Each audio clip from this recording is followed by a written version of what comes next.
إن الحمد لله نحمده ونستعينه ونستغفره ونعوذ بالله من شرور أنفسنا وسيئات أعمالنا من يهده الله فلا مضل له ومن يضلل فلا هادي له وأشهد أن لا إله إلا الله وحده لا شريك له وأشهد أن محمدا عبده ورسوله اللهم صل وسلم على نبينا محمد وعلى آله وصحبه وتابعين وتابعيهم بإحسان إلى يوم الدين وبعد.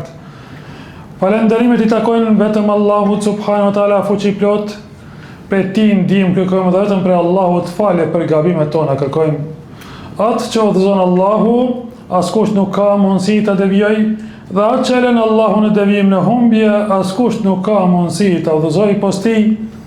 Si dhe salatet, selamet, përshëndetjet tona më të përzemërta ja dedikojmë pejgamberit ton Muhammedit alayhi salatu wassalam, familjes së tij të ndershme dhe shokëve të tij besnik dhe mbi mbar besimtarët të cilët e pasojnë rrugën e pejgamberit Muhammed deri në ditën e gjykimit. Të nderuar vëllezër besimtar,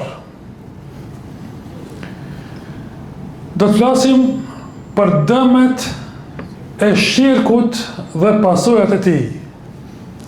Shirku, që shumë prej kush, shumë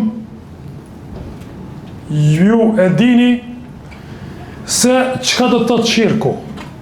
Po për ata që nuk e di, fjala shirk në gjuhën arabe do të thotë mi I përshkruar Allahut azza wa jall ortak në adhurim. Pra, përpos Allahut të adhurohet edhe dikush tjetër, përpos lutjeve që I drejtohemi vetëm Allahut azza wa jall, bashkë me Allahun të lutet edhe dikush tjetër. E kjo është shirk dhe është prej mëkateve më të mëdha dhe prej padrejtësive më të mëdha që mundet njeriu mi I bë Allahut subhanahu wa taala. Sepse kjo e cenon të drejtën madhështore të Allahut azza wa jall. Se Allahu nuk pranon që dikush tjetër të adhurohet posti, sepse vetëm Allahu është fuqiplot, vetëm Allahu është krijues, vetëm Allahu është më madhështor dhe vetëm është një Zot dhe askush tjetër posti. Andaj adhurimi duhet që t'i dedikohet veçmas Allahut subhanahu wa taala dhe askujt tjetër. Askush nuk e meriton adhurimin përpos Allahut subhanahu wa taala. Njerëzit kanë lajthit dhe kanë deviju dhe zakonisht kanë marrë një figurë për të adhuruar. Kanë ndesh që atë çka është I padukshëm ta sjellim në të dukshme dhe të adhurojmë. Dhe ashtu kanë vepruar. Po që nga koha e hershme Allah është I padukshëm, hajde e kanë kthy në gjëra dhe forma të dukshme edhe kanë filluar me adhuru ato forma. Idhuj, kafsh, njerëz të vdekur, vare, tempuj të ndryshme e kështu me radhë. E gjitha këto që ata I konsiderojnë për zotra nuk e meritojnë adhurimin, sepse nuk janë zotra të vërtet. I vetmi I vërtet është Allahu subhanahu wa taala, I cili është një dhe I pashoq. Qul hu Allahu ahad, Allahu samad. Thuaj, Allahu është një. Ai është I qëndrueshmi, Allahu subhanahu wa taala I përhershmi. Ai e meriton adhurimin. Dhe askush nuk është sikur se Allahu subhanahu wa taala, as një krijesë dhe as një idhull dhe as një tempull e kështu me radhë. I vetmi pashoq Allahu azza wa jall. Për këto vëllezër të dashur, u dërguan pejgamber të shumë të Allahut azza wa jall, me qindra, mija pejgamber sipas transmetimeve, me një qëllim të vetëm që të mësojnë njerëzve që adhurimi I dedikohet vetëm Allahut subhanahu wa taala dhe se shirku është prej mëkateve më të mëdha që e nxjerr njeriu nga feja islame, nga feja e pastër, dhe se dënimi dhe ndëshkimi atij personi I cili bën shirk Allahut dhe vdes duke mos u penduar tek Allahu, vendi i tij është në zjarr të xhenemit, sikurse që do të shohim edhe argumentet pak më vonë. Andaj vëllezër të dashur, për të flitur për shirkun, ko pas kohe, është e nevojshme dhe e rëndësishme, gjë që njerëzit ta kuptojnë këtë rrezik dhe po ashtu t'i mësojnë edhe format e ndryshme, gjë që mundet njeriu me i përshkruar shirk Allahut Azza wa Jall. Format të ndryshme janë forma, kemi forma në veprime, kemi forma po ashtu në besime, edhe kemi forma në fjalë dhe në gjuhë. Por do të flasim vetëm për pasojat dhe për dënimin e shirkut në këtë hutbë. Është rëndësishme që të flitet për shirkun, aq sa është edhe rëndësishme të flitet për imanin, për besimin, për tauhidin, për ngjeshmërinë e Allahut Azza wa Jall. Fa'lam annahu la ilaha illa Allah. Dije që nuk ka tjetër Zot i cili meriton adhurimin përpos Allahut.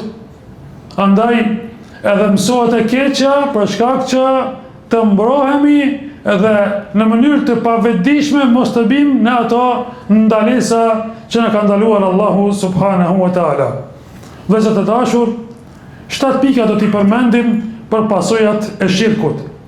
Pika e parë, pejgamberi sallallahu alaihi wasallam ju ka drejtuar sahabëve duke i thënë: "Atë ju tregoj se cili është mëkati më i madh?" I kanë thënë sahabët: "Po i dërguar Allahut." Pejgamberi sa ka thënë: "Me i përshkruar shirk Allahut Azza wa Jall, pra me adhuru dikë tjetër bashkë me Allahun subhanahu wa taala, dhe mos respektimi i prindërve." Pra shirku është mëkati më i madh që i përshkruhet Allahut subhanahu wa taala. E dyta, shirku, siç thamë edhe në fillim të hutbes, e cenon madhështinë e Allahut subhanahu wa taala dhe përsosmërinë e Allahut Azza wa Jall, sepse e krahason krijesën me krijuesin. Për çfarë meriton Allahu Azza wa Jall adhurimin? Sepse ai është krijuesi, ai është i cili neve na ka dhuruar jetë, ai është i cili neve na krijoi këtu në dynja, ai është i cili krijoi qiellin dhe tokën. Andaj, vetëm ai meriton të adhurohet dhe askush tjetër pos Allahut subhanahu wa taala. Andaj, është për një cenim i madhështisë dhe i krijimtarisë së Allahut subhanahu wa taala, sepse krahasohet apo barazohet me krijuesi, me krijesat. E treta, Allahu Azza wa Jall nuk e fal shirkun nëse njeriu vdes duke mos u penduar tek Allahu. Ai i cili pendohet ka bërë shirk, ka shku me ndonjë varr, ka prej kurban, ka bërë tavaf rreth varrit, e ka lutur një të vdekur, apo ka pasur besime të devijuara dhe më pas është penduar tek Allahu, Allahu ja fal gabimet. Por po flasim për dikë i cili ka vdekur me besim të devijuar dhe ka vdekur duke i bërë shirk Allahut subhanahu wa taala, duke besuar se dhe dikush tjetër mundet me i ndihmu, mundet me shëru, sikurse që shëron Allahu, apo sikurse që furnizon Allahu, apo mja plotësu dëshirat, sikurse që ja plotëson Allahu Azza wa Jall dëshirat, edhe dikush tjetër i gjallë apo i vdekur mundet ta bëj këtë. Edhe kjo është prej shirkut, e nëse vdes si i tillë do të hyjë në zjarr të xhenemit, kështu thot Allahu subhanahu wa taala, dhe nuk pendohet tek Allahu, vendi i tij është në zjarr. Thot Allahu: "Inna Allah la yaghfiru an yushraka bihi wa yaghfiru ma duna dhalika liman yasha." Allahu Azza wa Jall nuk ja fal mëkatin atij personi i cili ka shkuar tek Allahu pa u penduar, dhe mëkatet që janë në shirk ja fal Allahu Azza wa Jall kujdo. Mund që dikush me shku tek Allahu me ndonjë mëkat i pa penduar, dhe jetë ky person në mëshirën e Allahut subhanahu wa taala, nëse don Allahu më ja fal në ahiret, ja fal, e nëse jo, e ndëshkon. Por për shkak të mëkatit nuk është i përhershëm, edhe nëse ndëshkohet, nuk është i përhershëm në zjarr të xhenemit, kurse ai i cili shkon me shirk tek Allahu Azza wa Jall është i sigurt që ai do të dënohet në ahiret, të nuk ja falë Allahu Azza wa Jall, sepse na ka treguar këtu në dynjë Allahu. E katërt, vëllezër të dashur, shirku i zhvlerëson gjitha veprat. Nëse dikush ka bërë haç, ka xheruar, ka falur 5 kohët e namazit, ka dhënë zekate, sadaka dhe ka bërë punë shumë të mira, shumë punë madhore, por i ka bërë shirk Allahu subhanahu wa taala. Një të lutme me një varr për atë vdekur, për të kërkon nga i vdekuri diçka, apo një nezër ka shku me ndonjë varr i ka bërë shirk Allahu subhanahu wa taala. Një sejdë ndonjë idhulli, një tavaf me ndonjë tyrbe apo varr, shkatrohen gjitha veprat. Krejt bon hi e pluhur. Thotë Allahu Azza wa Jall: "Walau ashraku la khabita anhum ma kanu ya'malun." E nëse bëjnë shirk, do t'i shkatrohen gjitha veprat çka kanë vepruar. Dhe Allahu i drejtohet pejgamberit sallallahu alaihi wasallam: "Ne kemi shpallur popujve të cilët ishin para teje, edhe ty, po ashtu. Nëse ti o Muhammed i bën shirk Allahut Azza wa Jall, do të shkatrohen gjitha veprat dhe do t'jesh prej të humburve, kime humb xhennetin." Ju ka drejtuar pejgamberit sallallahu alaihi wasallam. Andaj të kemi kujdes, o vëllezër të dashur, e lutim Allahun të na udhëzojë dhe të na falë mëkatet. Amin, amin. Walhamdulillahi rabbil alamin.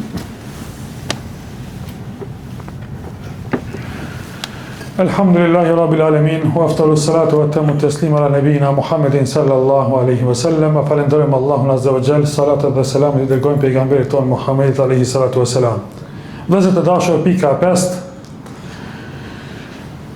Shirku, pra shirku i madh dhe mëkati i madh, e bën njeriu të detyrueshëm që të hyjë në zjarr të xhenemit dhe i ndalohet atij xheneti. Thot Allahu subhanahu wa taala: "Innahu man yushrik billah faqad harrama Allahu alayhi al-janna wa ma'wahu an-nar wa ma lidh-dhalimin min ansar." Është vërtet që kush i bën shirk Allahut Azza wa Jall, Allahu ja ndalon atij xhenetin, ja bën haram xhennetin, nuk do të hyjë në xhennet. Dhe vendbanimi i tij do të jetë në zjarr të xhenemit dhe zullumçarët nuk do të kenë ndihmëtar. Sepse zullumi dhe padrejtësia më e madhe në fytyrën e tokës është shirku. Thot pejgamberi sallallahu alaihi wasallam: "Kush des duke mos i bërë shirk Allahut subhanahu wa taala, do të hyjë në xhennet, ndërsa kush vdes duke i bërë shirk Allahut, do të hyjë në zjarr." E 6-ta, pra shirku është shpifja më e rëndë që i bëhet Allahut subhanahu wa taala dhe padrejtësia më e madhe. Kështu të ka quajtur Allahu Azza wa Jall shirkun: "Inna shirke la dhulmun adhim." Me të vërtet, shirku është zullumi, padrejtësia më e madhe. Dhe thot Allahu Azza wa Jall: "Kush i bën shirk Allahut subhanahu wa taala, ai ka bërë shpifje dhe mëkat shumë të madh." Dhe 7-ta dhe e fundit, Allahu subhanahu wa taala dhe pejgamberi sallallahu alaihi wasallam janë distancuar nga shirku dhe mushrikët dhe idhujtarët. Janë distancuar nga idhujt e tyre.